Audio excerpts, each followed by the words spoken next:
please don't assume that when ambulance crews go on strike, we're doing it with a happy heart. And please don't think that any decisions that any of us have been made on a whim.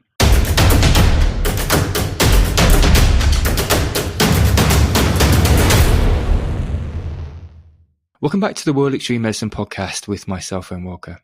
In this episode, I'm speaking with Carl Betts on the UK NHS national ambulance strikes. So what I want to do in the episode is examine the recent strikes and pay freeze that frontline paramedics have been experiencing. So this is also on the background of an increased cost of living, operational pressures across the emergency care system, and some fundamental issues across the hospital network. So what I wanted to do is dig into Carl's recent reflections of the issue and also the sense of community within the current strikes. What we also wanted to do is examine how this strike is different to others and indeed how the climate of the NHS is vastly different to that seen before. So Carl Betts is no stranger to the World Extreme Medicine podcast, and he's featured on previous episodes around critical analysis and mental health and reflecting on practice on the front line. So he's been a paramedic for over 10 years and currently works within quality improvement. So he's also written this recent blog on his reflections on the UK strike action and the sense of unity and the multi-factorial climate pressures and changes that paramedics work under within the UK. So welcome to the podcast, Carl. Hey Owen, how are you doing? Good to be back. Good to see you. So firstly, Carl, if you could just maybe unpack the recent circumstances for those that might not be aware. So within the ambulance sector as a whole in the UK,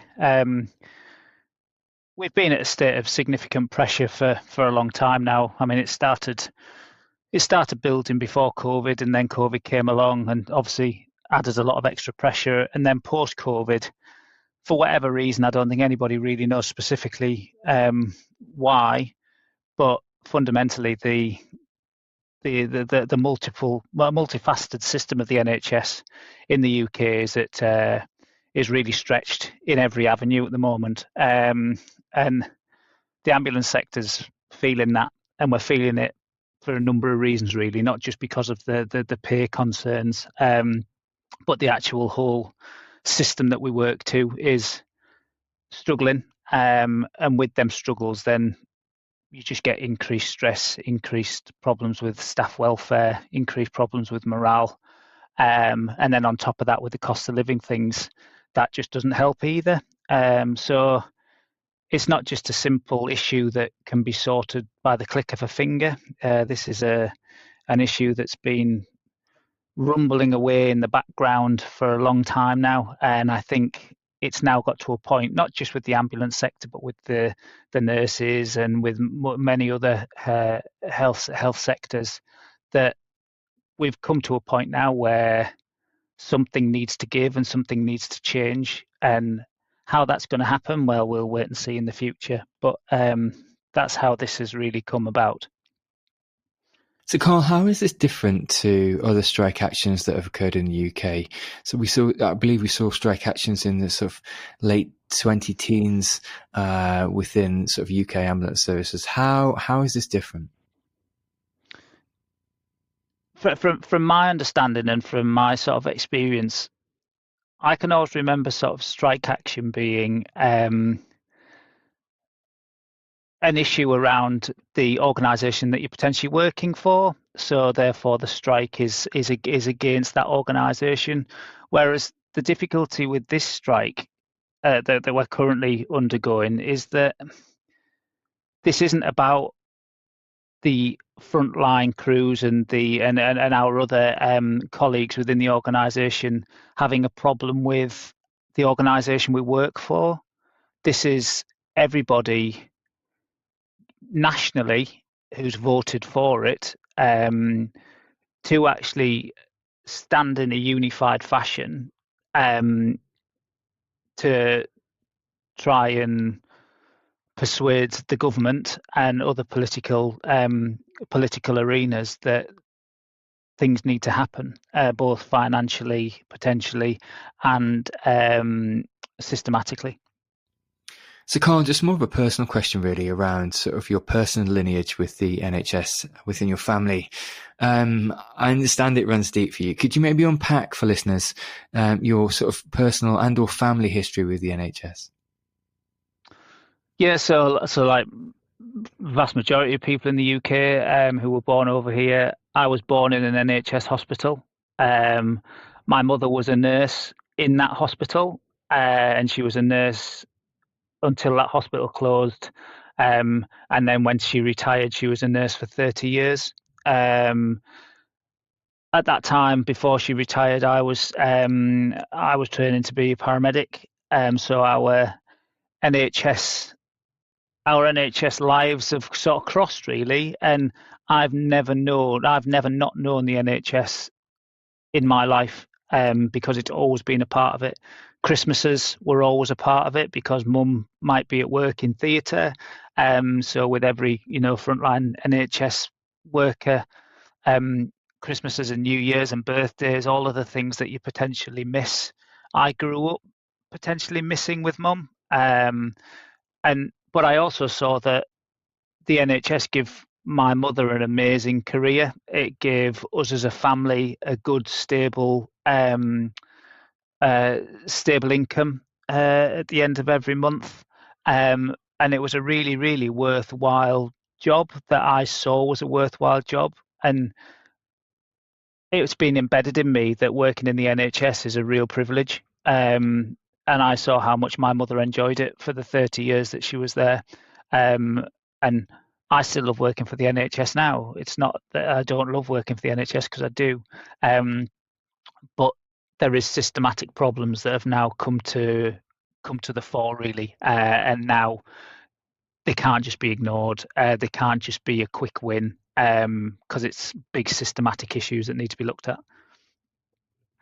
So talking about those systematic issues for a second, I guess my first question is sort of if you could speak to the sense of unity on the picket line, Carl, and sort of how it's been from your personal reflections. And then I guess as an adjoining question to that, if we could just maybe unpack some of these systematic issues, because like you said before, it is multi-factorial. And there is multiple things at play causing these very unique pressures.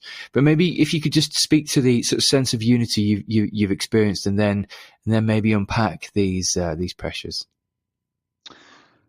Yeah, so the strike that happened the other week, with the current pressures that frontline staff are under, and I'm no longer frontline operational all of the time. I work within a service sector now, but I am still a registered paramedic. We as a cohort very, very rarely get to see each other. We very rarely get to sit down and have a cup of tea with each other. We very rarely now get to, have that healthy downtime where we just chat about jobs in a nice, friendly way around the crew room.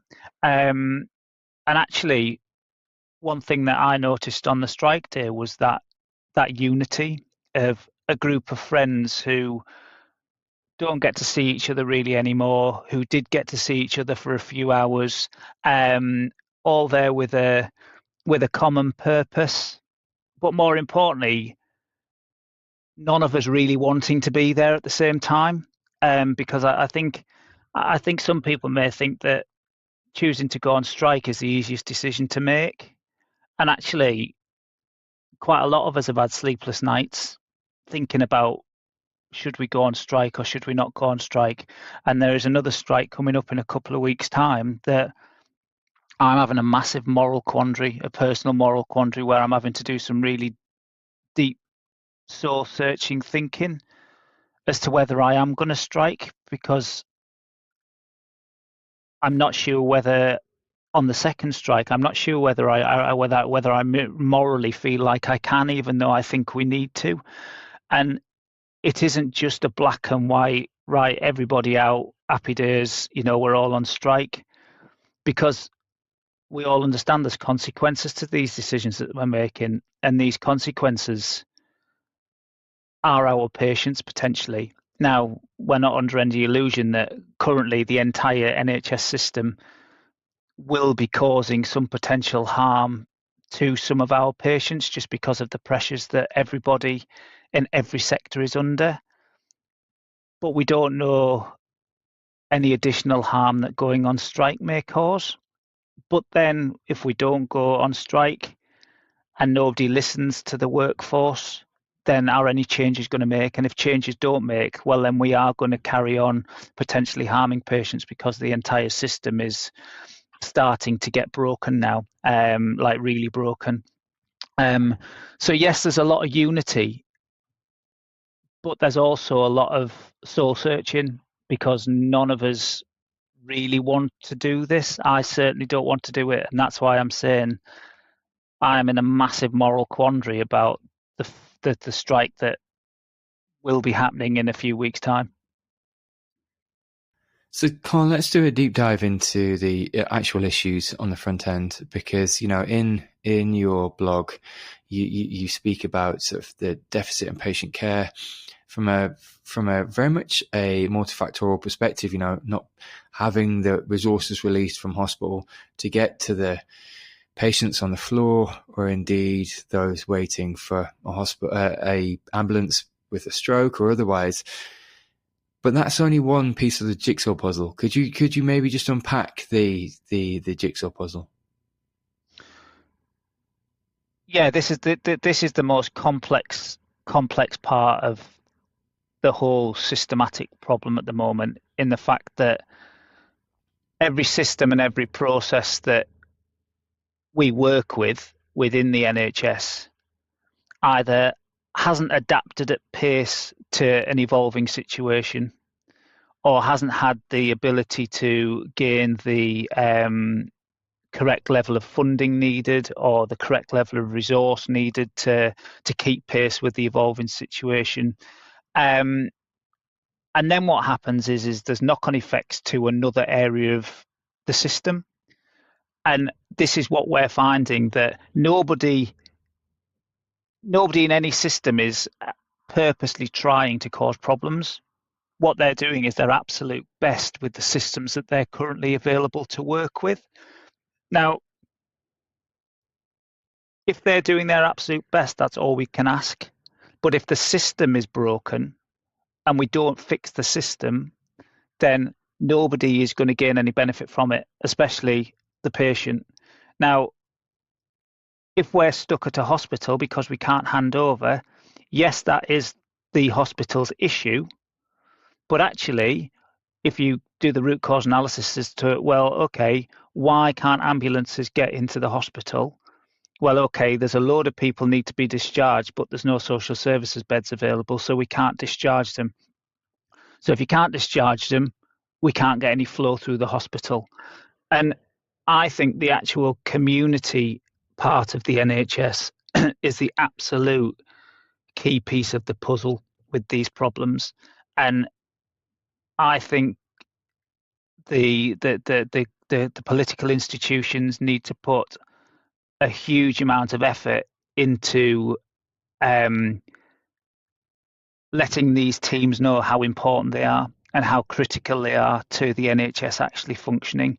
And by that, I mean resourcing them properly, paying them properly, allowing them to change the processes to fit modern day standards and modern day times, and allow everything to embed.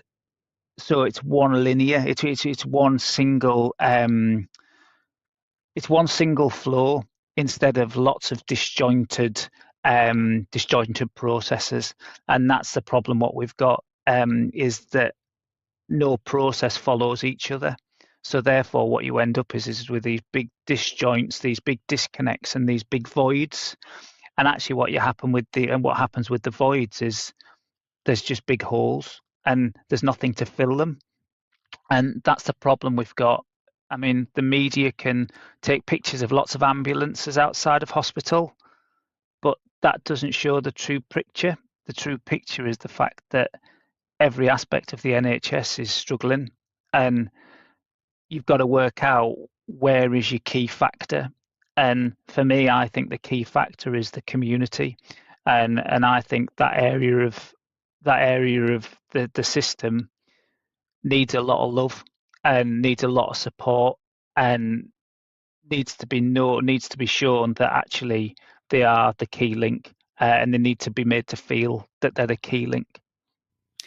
So you speak about community, and we really did see that, Carl, in the COVID pandemic, around sort of the community pulling together, shops, businesses, starting to innovate, give people free food.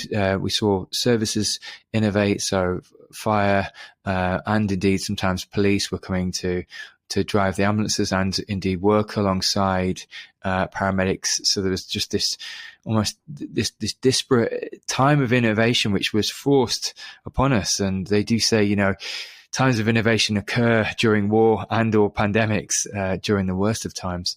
But there's this real sense of community restored to ambulance services and indeed stations. And I think I saw that and yourself. But I guess the joiner question to that would be around, do you feel like the strike's doing what it was designed to do? Do you feel like it's fulfilling its function? It's a difficult one to answer that one, because I don't know, and I don't think any of us will know, because currently nothing's really changed. The status quo is still there, and I really don't know whether it's going to make a difference or not. But to flip it, we haven't got a lot left. We haven't got a lot left in our armory, really, other than to go on strike nationally. Again, because this is a national issue. But all people can say is they can put their hand on their heart and say, we did what we could to highlight the problems. We've done what we can to show how much of a strong feeling we have around all of these subjects, because we don't have many other options now, sadly. And like I said before, nobody's gone out on strike with a massive smile on their face, jumping up and down thinking, brilliant, I've just lost a day's pay, which is effectively what happens. People are going on strike with a massive sadness in their heart and a huge sort of nauseating feeling in your stomach as to, it's really sad that we've got to this point, but I don't know what else to do. So, Carl, just sort of pivoting slightly and looking at the psychological temperature of ambulance stations at the moment, sort of the sense of community you spoke about before, and just, I guess, the absence of community in real terms of normal business as usual, really, whereby ambulances are out 12 hours a day, so the average paramedic and or EMT is out attending 999 calls for 12 hours. Could you maybe speak to what it feels like on station level at the moment within the staff groups? So for me, I obviously see this from two different eyes, because I see it from obviously a support services point of view, but also from a paramedic point of view, knowing that although I'm not on the road a lot anymore now,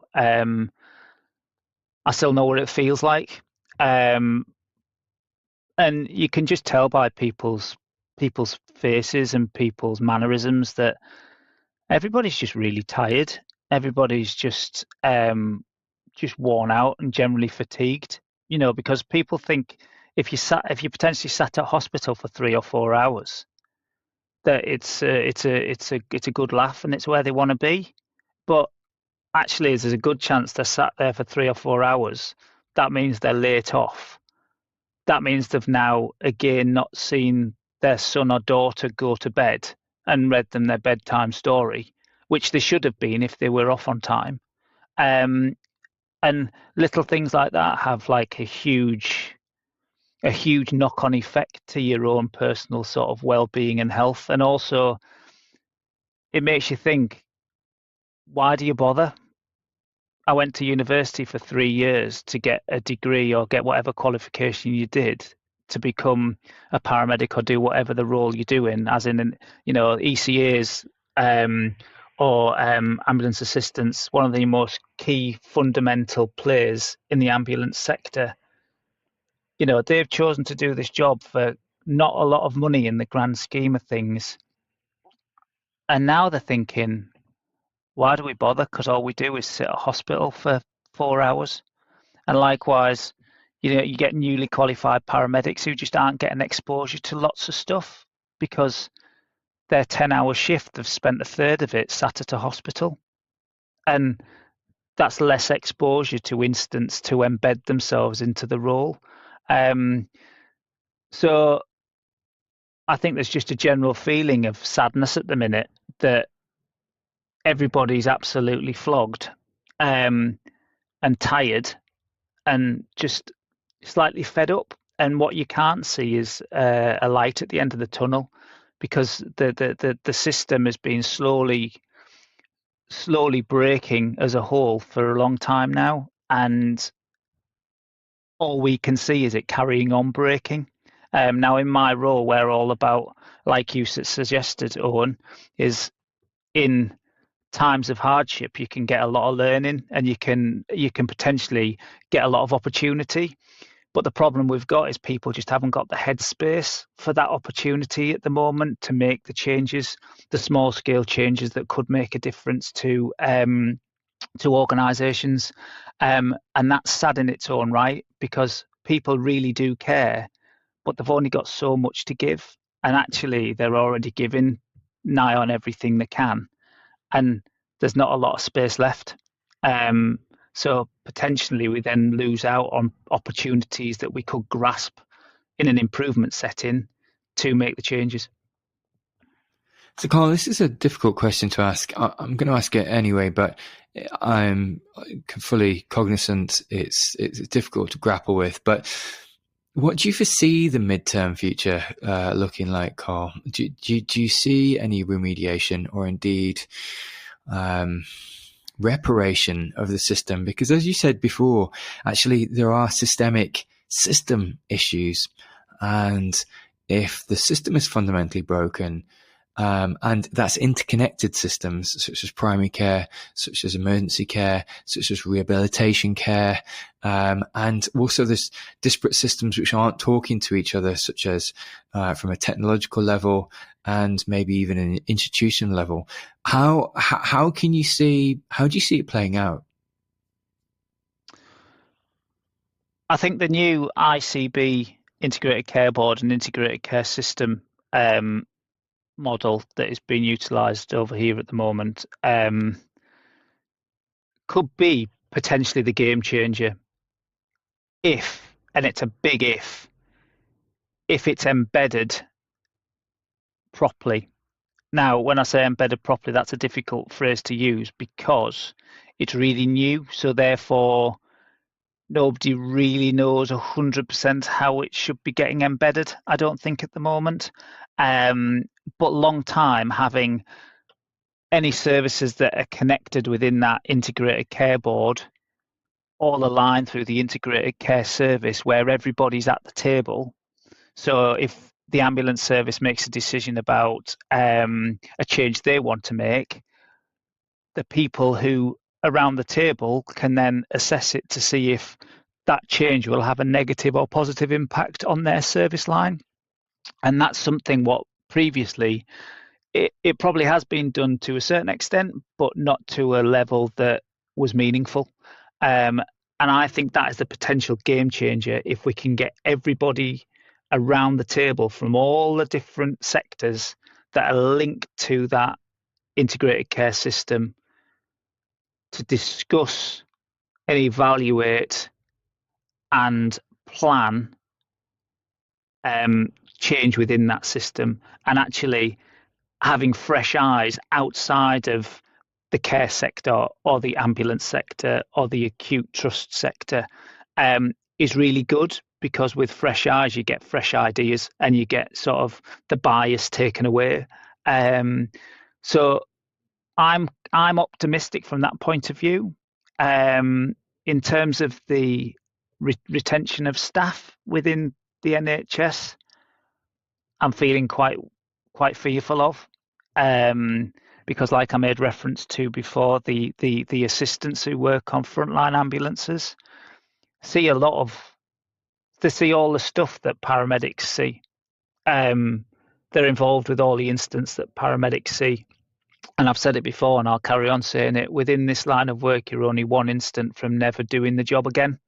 And that instant could have a profound effect not only on yourself, but also on your family. Um, and I don't think that's acknowledged enough within the ambulance sector by the political by the politicians as such, because our dynamic world that we work in is very dangerous for our mental health, I think. And I think that's been sort of well evidenced with the volume of mental health problems noted within the sector. So I'm not sure how they're going to do that.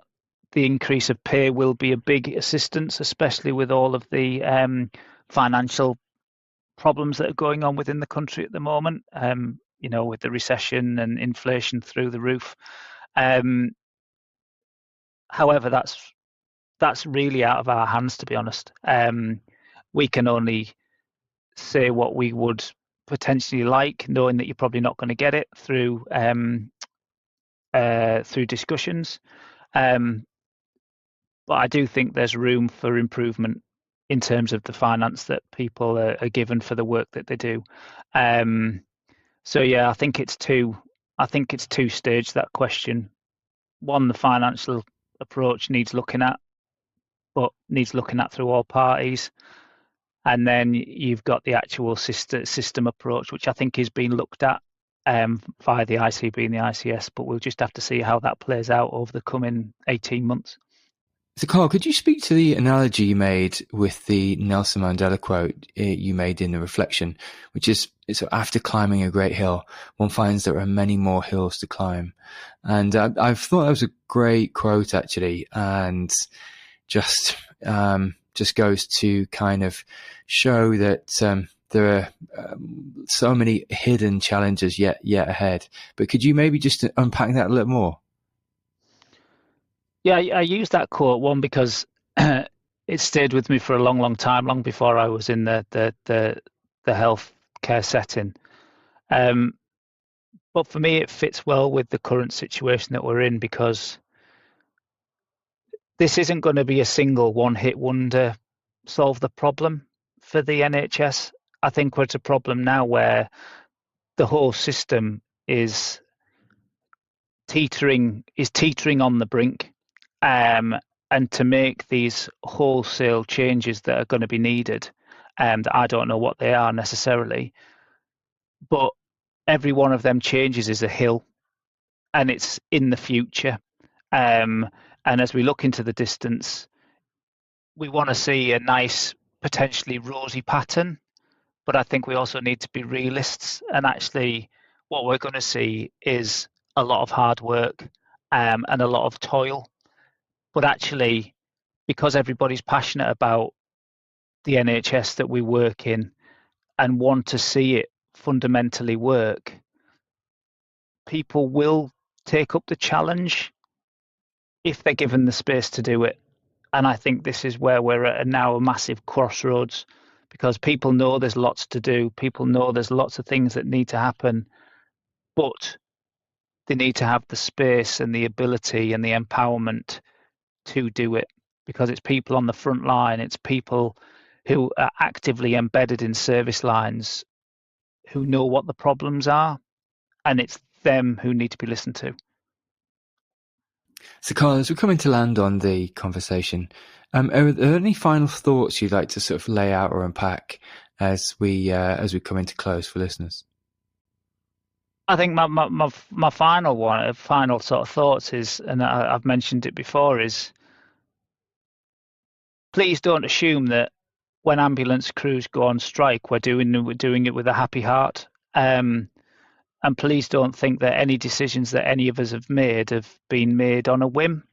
If some of my colleagues have chosen not to strike, I fully respect that decision. And I respect it because I know they'll have had some real moral quandaries about making that decision, and they won't have made it lightly. Likewise, that's the moral quandary I'm in about the strike that is going to be happening on the 11th. And please don't think we're just doing it just because we want to. We absolutely do not want to, but I think people are at the point where they can't see anything else to do other than go on strike. And like I say, I still haven't made my mind up about the next strike yet, and it's properly weighing on my mind as to what to do. And I'm hoping in the next few days, the next week or so, I'll be able to have some clarity of thought and clarity of mind as to the decision that I need to make. But that will be a personal decision, and it will be difficult. Carl, listen, thank you so much for your candid reflections and actually just insightful answers, actually, because like you said, it's also such a multifactorial picture with many different pressures and challenges. I think what we'll do, Carl, if it's okay with you, is put a link to the blog in the show notes so that people can read the blog and understand where you have written it from, your perspective, and indeed the sort of the history and background of your time within the NHS. But I just want to say thank you for your time and reflections. Yeah, thank you for having me. I hope people have enjoyed it, or it's offered some food for thought more than anything. Thanks for listening to the episode. Please feel free to rate, review and subscribe on whichever platform you're listening to. Please also head over to the World Extreme Medicine website where you can find more engaging content on extreme medicine webinars and indeed the collection of courses from our global network, including humanitarian, disaster relief, expedition, space, military, tactical and performance medicine. Thanks again.